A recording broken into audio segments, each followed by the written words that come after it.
right, want to say welcome to Danielle, Let's Talk Food Henry here, author of Raw and Ripe, Raw Vegan Cookbook to I Never Knew TV. What's going on? God is the greatest. I'm here. No, I'm glad to have you here, right? We want to get right into the reasoning. And one of the first questions I wanted to ask was actually about your book, right? In your book, Raw and Ripe, Raw Vegan Cookbook, you share delicious and nutritious non-cooked vegan recipes for breakfast, dinner, sauces, snacks, and much more. One thing that stands out is your frequent use of thyme. Why is thyme such an important ingredient for you when preparing meals? Thyme with an H, the actual herb, is a powerful, potent herb that is used especially in Caribbean culture because we know ancestrally that this herb is powerful. It actually contains 3 times the amount of vitamin C than an orange, just per gram. Just so for your awareness, this herb is a powerhouse in just daily maintenance of immunity, from certain pathogens that are being projected through the foods. Thyme also, without the H as an ingredient, allows for flavors to actually marinate. I'm going to repeat that. Thyme, without the H, within the practice of the culinary arts, allows for flavors to marinate and become more enhanced and alchemized. So when we have a 6-hour marinating time, that in itself is an alchemization time for alchemizing flavors, for them to become more bold and enhanced. But thyme, the herb, is a medicine that we have been using culturally for eons. And that connects me to my ancestors. When I'm in the kitchen, I am channeling my ancestors. So working with ingredients that my ancestors have used is a way for me to connect with them on a deeper level. And speaking about time, I'm a man that I don't brag about it, but I do cook, right? A lot. Okay, go ahead. The thing is, the therapeutic aspect of cooking. When I put on some tunes and start cooking, it's just like a vibe, and I'm ultra present. That's probably one of the most present times in my life when I'm cooking. It's a meditation. And when we are moving with intention in the kitchen, fully present, we get to really be part of the experience of creating our food as medicine. Because that's what we have to remember. When we're in the kitchen, we're in the laboratory. We're in the kitchen healing laboratory. This is our space for us to literally heal ourselves. We can create medicines and tinctures and teas and things in this sacred space that can heal us on a cellular level. When we are crafting these tinctures and teas and delicious foods, this is not just feeding us on a physical level. We have to understand that when we are consuming, everything that we're consuming is nourishing us on a holistic level, mind, body, and spirit. And just to continue on the power of thyme as an herb, thyme on a spiritual level can be used as a potent tool for protection. So we can put thyme on our altar for protective work in our spiritual work. We can use it as an ally for our mental, physical, and spiritual wellness. What are some foods people think are actually healthy but really cause inflammation in the body? Let's talk about dairy. Let's talk about milk. Milk is actually cow pus. It's actually the food for cows. I'm not a baby cow. So the baby cows have their milk from their mother. Just like my daughter has my milk because I'm her mother, the baby cows have their milk from their mother. So when we're consuming food that's not ours, immediately it creates blockages. Immediately. I'm not a baby cow. If I'm consuming milk from a cow, it's immediately, once it enters my body, immediately it's like, wait a second, the blockages immediately. That's creating inflammation. That's creating excess mucus that we then have to heal ourselves of and release. So that's something that we were taught from young. We have been marketed from young people. We've been marketed, drink your milk, eat your bagels for breakfast, have your milk every day for strong bones, when it's really the opposite. That's really the opposite. It's creating blockages within us. So that's one of those foods that we need to completely eliminate and release and change the mind frame around that too, and remember the truth. What are some other foods that people think are healthy but actually cause a lot of inflammation? Let's talk about the breakfast that we were sold, the meal that we were sold to break our fast every day.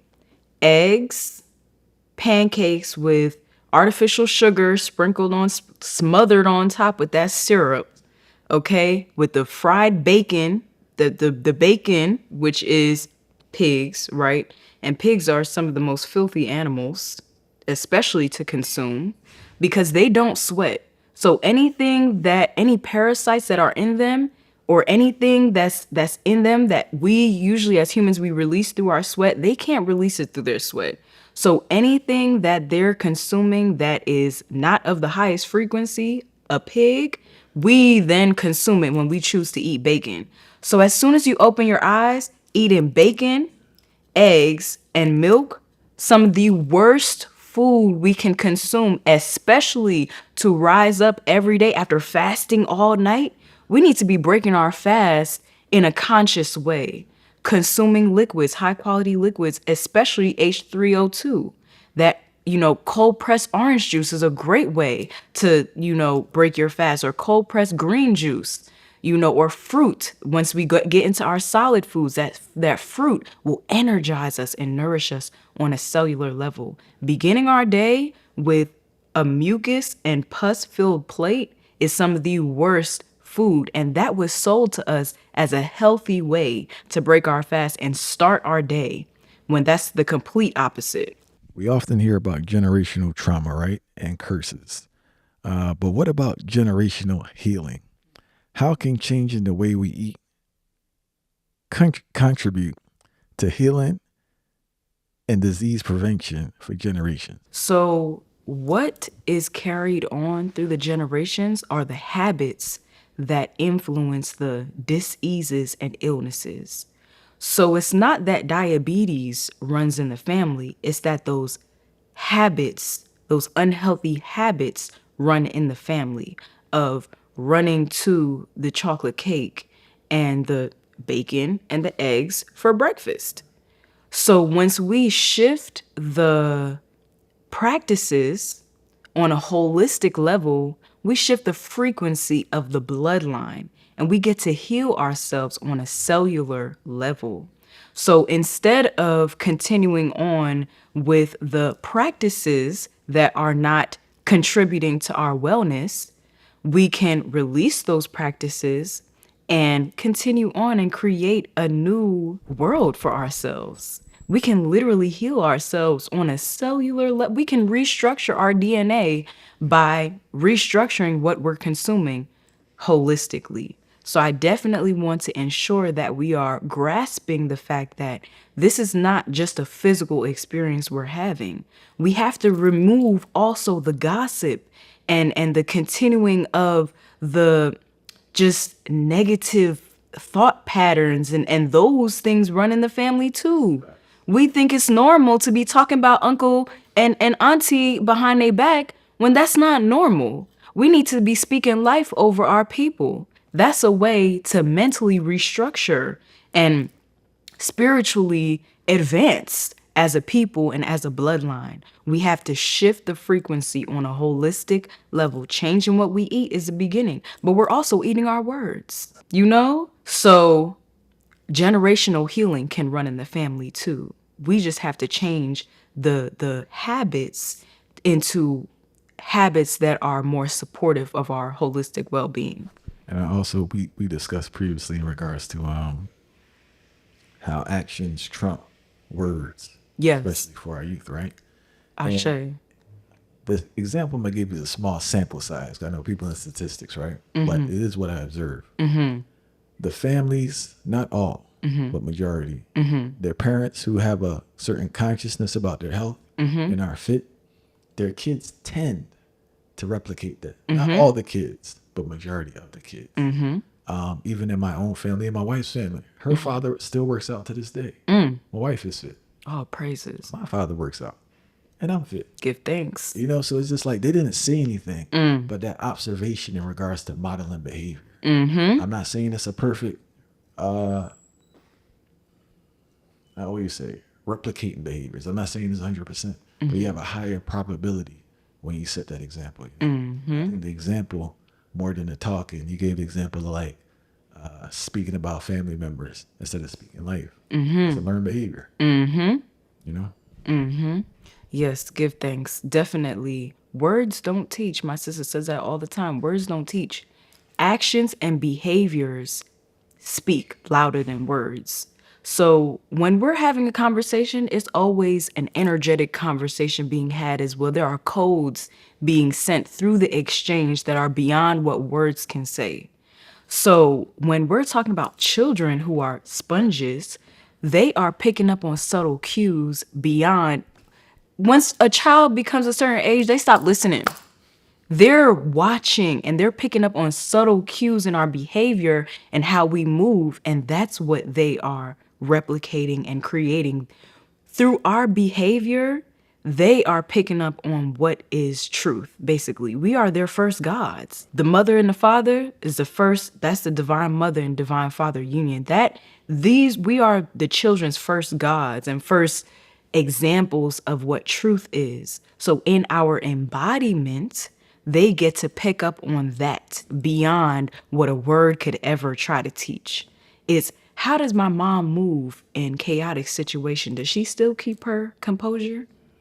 You know, that is what's setting up their nervous system for greatness when they become adults, to be able to move through chaos and still be the peace. That is a learned behavior. Yes, and we are as beings are the composition of the 5 people that we spend the most time with. So we are the average sum of the 5 people that are around us. So as children, they are around their parents all the time. So they will automatically become who their parents have shown themselves to be and how they actually show up. Not what they're saying, because sometimes words don't match actions, but actions speak louder than words. What are some healthy alternatives for people with a sweet tooth who are trying to avoid the harmful ingredients in store bought snacks? I would say stay away from the store-bought snacks and start creating a ritual, maybe every Sunday, to go in the kitchen, have a sweets meditation, right? I'm just giving y'all some inspiration right now.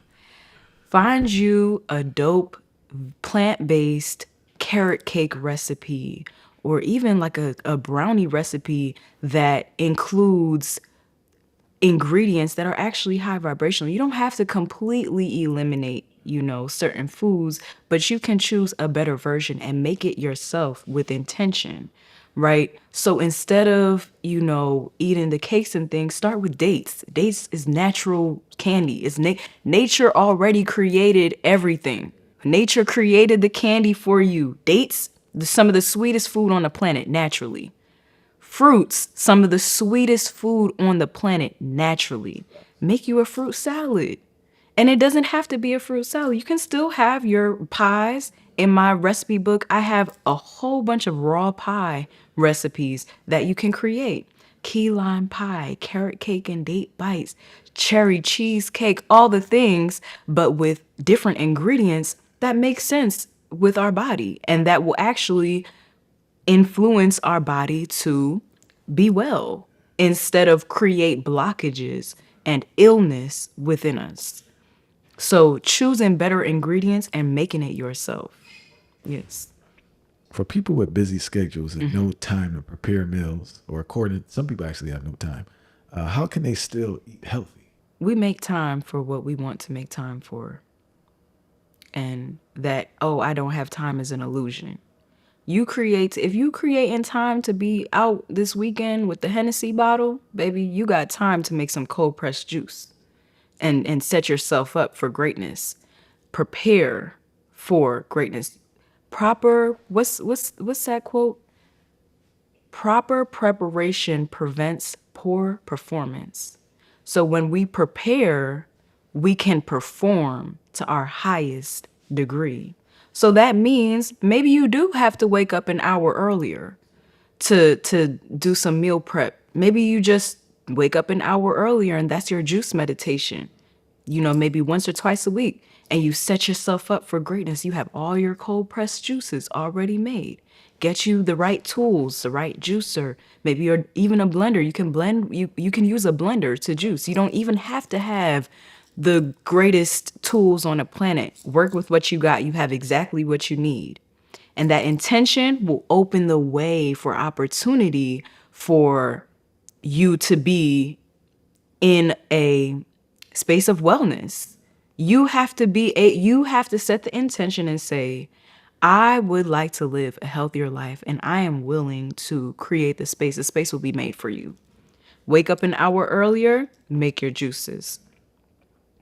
Have your Sunday meditation and make your meal prep. Meal prepping is a powerful tool to, prepare us for each week. Yes, and it's like removing the mindset of I don't have time. You have time. And we make time for what we want to make time for. And I feel like for me, in my experiences, I can really only speak on my experience. It took for me to reach a very high level of love for myself to be this inspired to be better and do better for myself. Love yourself enough to know that you are worthy of perfect well-being. Love yourself enough to know that you are worthy of putting yourself in position to thrive. I don't want to hear that I don't have no time, because that's not the truth. We make time for what we want to make time for. So make time for you. And I'm glad you spoke about self love because I feel like that's one of the biggest hurdles in regards to being committed to taking care of yourself, your level of self love. And it's a journey, and we continue to grow to love ourselves. Another thing I noticed that with the food is that skill of preparation, people need to work on that because it's just a skill set they don't have. And I think that's what hurts them because everything is last minute. And you really need to set out time to prepare these things. Because as long as I have my juices or something to eat, it really prevents me from eating stuff that I shouldn't be eating. I'm not going to lie to you. That's like the biggest deterrent because I have something to eat. But I had to put the time to prepare and put in that situation. And I want to clarify one thing for people listening too. Regardless of your financial situation or your time situation, you want to do the best you can in that space. I think they're looking at other people's experience and trying to replicate that. If the best for you is one juice for the whole week, make sure you do the one juice for the whole week. And that is sufficient. I think that's what people need to focus on, the best you can do truthfully within yourself and the time and space that you're in. Ashe. And to bring up my personal experience as well, because I know a lot of people be comparing themselves to me, and it's like, you have no idea what it took to get to this point. I used to live in Philly, in North Philly, and I was surviving off food stamps. I had a $50, grocery budget per week, and I made that work. And I went to Trader Joe's. Shout out to Trader Joe's, because y'all held me down during my time, okay?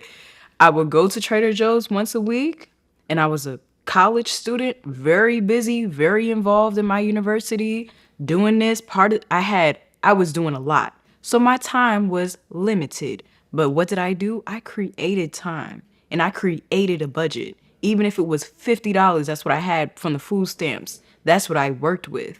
And I was able to get my vegetables. And this is and when I was living in Philly at the time, this is when I went vegan as well. So I was experimenting. Don't be afraid to try new things. Don't be afraid to look up a recipe. Don't be afraid to get a cookbook for inspiration even. So I had my $50 budget with the food stamps. I went and got what I needed from Trader Joe's, and I made that stretch. So it's that what this is affirming is you have everything you need. You are not without. You have everything you need to begin. Rome was not built in a day. You don't have to reach the highest level. You have that vision, hold the vision, and you will get there in time. But you have to start somewhere. So starting today and starting with what you have is the perfect place and moment in time.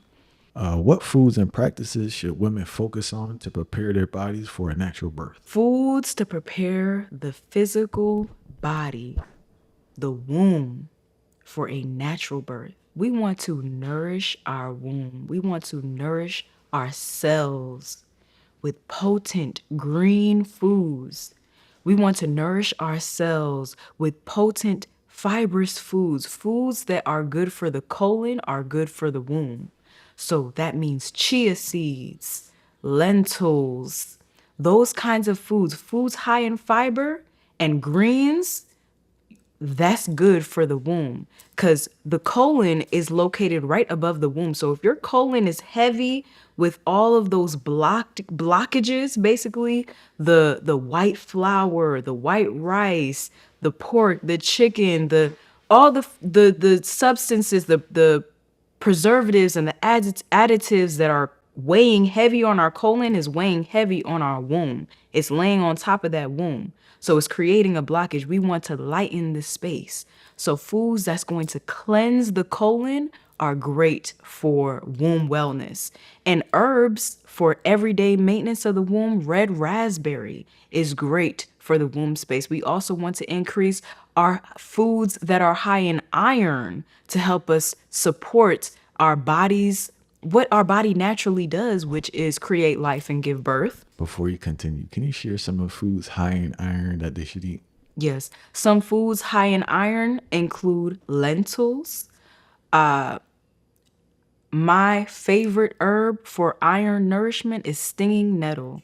This is an herb that we can find in a lot of places. You might even find it growing wild natively. Stinging nettle is one of the best foods for iron nourishment. Not only can you take it as a tea, but you can also put it in a pesto sauce as well. You can infuse it into your food. That's going to help you with the iron nourishment. As far as practices for preparing your body for a natural birth, tap into the ancient healing modalities that are breath work and yoga. Create a yoga practice. This is what's going to physically prepare your body for the initiation of motherhood. When we're going through those contractions, being present in your body, that's what yoga can teach you, is the full presence in your physical body. Not only does yoga offer us spiritual and mental benefits of bringing forth that peace or opening the space for peace to find us, but on a physical level, it opens us up. It opens up our heart. It opens up our literal physical apparatus to prepare for birth. So, and then the breath work, powerful tool, especially for me. I had a lotus birth. I gave birth at home, no doctors, no medical intervention. I had my ancestors around me and I had my yoga practice. And I had my breath work practice. I was able to smooth flow through those contractions. Everybody around me, when they saw me, when I was giving birth, they're like, "Are you human?" Like, what did I just witness? I labored for maybe 3 to 4 hours, and I pushed my baby out with ease and grace. And that was due to my breathwork practice. I was fully connected to my breath that whole entire time. As every contraction came,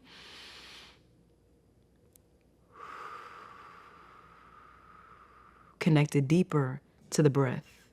As every contraction came, connected deeper to my physical body. What movement will support me in this contraction as I move through? Because they come through like waves. So when we connect to our physical body, connect to our breath, we get to transmute that pain into pleasure. And that sounds like a foreign concept to many women or just people. Pleasure during birth sounds insane, but it's a very real reality that we can create with pure preparation and presence. And I also want to preface too that every birth is different and every birth is perfect as it is, and every birth experience was perfect and was destined and as it is. But to proper prepare for that initiation, we can tap into the ancient tools that are yoga, working with food as medicine, as high level nourishment, and breath work to just bring in that full presence through the experience. And I just want you to touch on breath work, because when people hear these things, they get like way out there and get real complicated. Can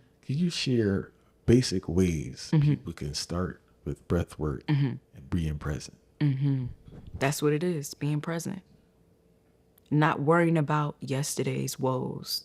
Not worrying about last year, whoever you think did you wrong last year, you still marinating on that in the present.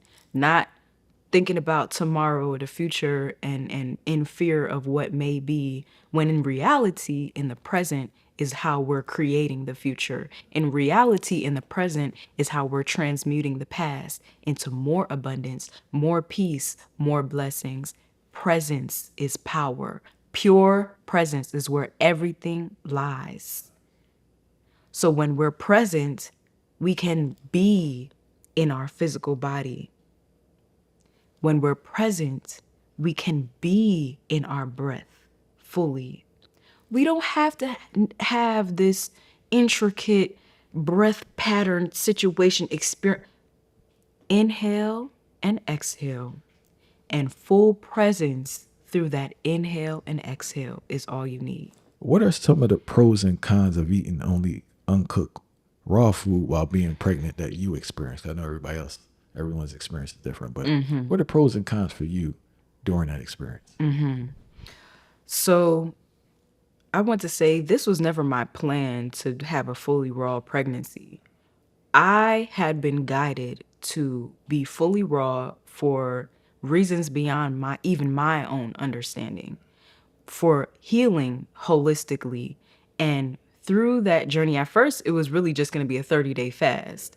And then Most High kept saying, keep going. And I kept feeling that inspiration, keep going. 30 days very quickly became 90 days. 90 days very quickly became 365 days. Now I'm here. It's a year, and now I'm pregnant. So I was already a year into this lifestyle. It really became a lifestyle for me, eating raw, living raw. And from that year, conceiving my starseed child, divine child, when she came in, I said, okay, well, I'm going to continue because it's my lifestyle and this is how I'm being guided. So I continued. The pros for me was just the energy that I had and the heightened level of intuition. Already, when you're, for me, being pregnant, highest frequency of creation moment in time in my life thus far. Just so tapped in with God, creator consciousness, source consciousness, can the clear audience so clear, all the clears, just clear, prophetic dreams, everything, you name it, on the highest level. And then consuming these high frequency foods, highest level. For me, that was really the biggest pro. I didn't experience some of the things that, comes with pregnancy, like morning sickness or, just like all those things. I did not experience any of that. It was pure bliss during my pregnancy, honest to God. It was really a blessing beyond words can describe. But there are cons to it too, because being that, I'm consuming these foods, it has to be nourishing for me. It can't just be like I'm now creating bones from scratch. I'm creating blood from creating a brain from scratch. I'm pulling a soul from the ethers from scratch right now during this pregnancy, and I'm like, okay, so I need to be nourished at the highest level. I can't skimp when it comes to the nourishment. So my plates, every single plate has to be made with intention and full bodied. Not, there are times where just I'm giving, creating life. I don't feel like cooking all the time. But I didn't have the luxury of just saying, well, I'm going to just go to a restaurant and just, get me a meal to eat. I was living in a food desert. Ain't no raw food around here. Ain't nobody preparing no raw food. My family wasn't really skilled in that, arena to be able to create something really good for me that's fully raw. It's barely even any vegan restaurants around. So I had to be my own personal chef the entire time. So that in itself was challenging for me in just like finding the energy every day. But it's like having that vision and really feeling like, okay, this is the path that I need to be on right now, got me up every day. Whoo. And I give thanks to the Most High just for giving me the strength to do that every day, because that was divine strength that I was tapping into by far. Were there any other cons to the experience on the raw food tried? I would say the main thing is just like not having access to, Be able to get a little break and just buy something yeah, natural. like that was the main thing for me. And like, you know, people around me wanting to bless me, wanting to cook for me, but they didn't really feel like they could, and like not feeling supported in that way, and like having to move through the fact that I didn't feel supported in that way, because people didn't really know all the time how to support me being on a very unique journey. And it's not like I could just Google my symptoms or Google, like I'm pregnant and, but I'm fully raw. It wasn't really, I didn't see nobody else on a path like that, especially Black women, melanated people. I didn't really see that. So I couldn't really Google what I was experiencing. I had to really look within and trust God, because that's how I was guided to be on this journey. I had to become the blueprint for sisters who, in the future will feel guided to be on a path like mine. Yes, I had to really become the blueprint. So, of course, there's challenges that come with that. And moving through just like the spirit of like sometimes even wanting to give up, and like really having to do the self work to look deep within myself and really understand my why and use that to carry me through the journey. Do you think it's possible to maintain a hormonal balance during the postpartum period? During postpartum, it is so important for us as women and the men to give ourselves grace through that time. Postpartum, it's a whole lot of things going on within us, physically, mentally, because we just went through this rebirth. Okay. Really understand what just took place. You gave birth to a human being. You pulled a spirit from the ethers, created a physical form for this spirit, this ancestor returned to now be birthed. That is a powerful sacred work. And after you've now give birth to this ancestor returned, it's like, oh snap. Now I have to sustain this human being. But also, what about me? I also have to sustain myself. So it's very challenging to maintain that balance, especially in the beginning. But utilizing herbs as allies can be life-changing. Utilizing community as an ally can be life-changing and sustaining for a mother going through postpartum. Taking time outside to connect with Mother Nature, the original mother, can help us to rebalance. And like I said, giving yourself grace as your body naturally finds its rhythm in this new place, in this rebirth version of yourself. You not only have birthed a ancestor returned, you've also rebirthed yourself. So I am now a new version of myself. Who I was before conceiving my child is not who I am today. I'm a new, evolved version of myself. So it's going to take time to integrate into this version. So those hormonal imbalances, that's all part of the integration process. But we can utilize herbs as allies, community, sisterhood as an ally to support us through the process of integration into this new reality, into this new evolved, elevated version of ourselves. Can you speak about some of the benefits of making your own plant-based milks instead of buying the processed versions in stores? So, the boxed and canned versions of the plant-based milks that are on the shelves have additives and preservatives that elongate their shelf life. So understand this is a business. So they want these products to last as long as possible by any means necessary. So they're adding the preservatives, they're adding the, additives that don't really mesh well with our physical being. So instead of working with what's on the shelf, we can just grab a handful of almonds ourselves and add the spring water. You can add a little bit of sea salt for the balancing of the blend. Add maybe 3 dates to just give it a little bit of sweetness and blend it, strain it, and you already have plant-based milk. It's literally easy as one, two, three. All you need is a blender, something to combine it.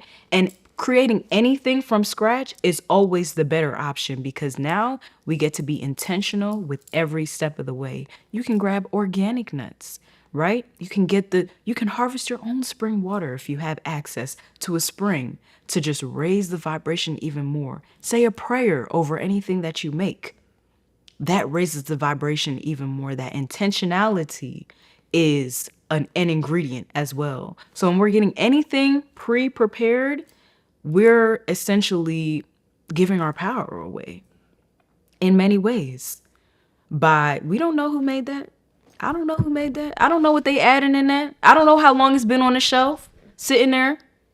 But I can grab me some nuts and grab me some spring water or some distilled water or some sort of high quality water and make it myself and say a prayer during the process. And now this has become my medicine.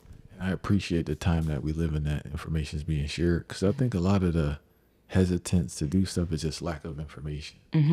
And things aren't as complicated as you think. Yes, initially, it's your first time, but once you do it and get the role, it's not like taking 20 hours to do these things. It becomes natural. People have this preconceived notion that like all these things to prepare is going to take all day, and that's not the case. Can you explain the difference between counting calories and focusing on the nutrient quality of calories? Give thanks for this question. Anytime we're crafting a meal for ourselves, focus on building it and focus on nutrient dense foods over the calories. That's a system that was created. When in reality, let's come back to intuitive eating. Let's come back to the idea of creating a full-bodied plate of nourishment that is full and whole with whole foods, tapping into the frequencies of every color of the rainbow. That's what I always use as a marker for a full-bodied plate. Is every color of the rainbow represented? That's how you know it's nutrient dense. Look at the colors of the rainbow and create it because all the colors are a different frequency, and frequency is information. So when we are pulling the information from all of the frequencies of all the different colors of the rainbow that are reflected in Mother Nature's bounty, we can create a full body plate that is whole and complete beyond even trying to follow a system of counting calories, because that system is new. For those unaware, could you explain what nutrient density is? When we're talking about nutrient density, we're talking about mineral rich foods. We're talking about vitamins and minerals and talking about vital minerals in the food that's already in it. We're talking about let's go through the colors of the rainbow as we're building a plate, because I feel like a lot of us are visual learners, and if I give you a very real example, you'll be able to see it and be able to replicate it in your own divine way. Red. We can have some sliced tomatoes on the plate, right? That's the information from the red. Orange, we can have maybe some curried butternut squash. And we have the curry because the curry brings energy. It brings nourishment for the solar plexus chakra. And I know that this is a lot of information to receive when, especially when I talk about the chakras and how it connects to the food, but it's all connected. So the curry, vital minerals, those are the turmeric that's in the curry is medicine. So that orange, the curry butternut squash, orange, yellow. Not all the time are we going to find all the colors of the rainbow, but we're going to on one plate, but we're going to find the different hues and create a full day of nourishment. So maybe we don't have yellow on our dinner plate, but maybe we had a pineapple juice, a cold pressed pineapple and orange juice before breakfast or with breakfast. So we already have that color covered for the day. So we have our red, orange, yellow, green. Maybe we have some steamed greens or some steamed kale that we cook down and maybe some avocado oil. And I'm meeting people where they're at. Not everybody's journey is going to guide them to raw food, and that's the reality. That's, you know, so some steamed greens, red, orange, yellow, green, blue. Maybe we had a blueberry smoothie on that day, so we don't necessarily have to have the blue on the dinner plate. Then we have the indigo purple. Maybe we have some steamed purple cabbage too, creating a full bodied plate. And maybe we even put some lentils in with the cabbage too, just increasing the iron. So I would say definitely do your research in learning what minerals are in each food so that everything is represented on the plate or throughout your meals for the day. How can we take our favorite comfort foods and turn them into healthier versions without losing the flavor? Favorite comfort foods. So the first thing that comes to my mind is like sweets. And I know that that is a collective theme. People run to sweets and things. A lot of times that's a reflection of an imbalance in the heart chakra, heartbreak that you didn't heal from. So at nighttime, you're running to the sweets. But really, we have to transmute that. Not to say that you don't have to have your sweets. Maybe instead of white sugar, we use coconut sugar because that is actually mineral rich. Maybe instead of the eggs in the baked good, we do a vegan version with a flaxseed egg. So we use the flaxseed powder with a little bit of water, mix it around. That's an egg replacement in baked goods.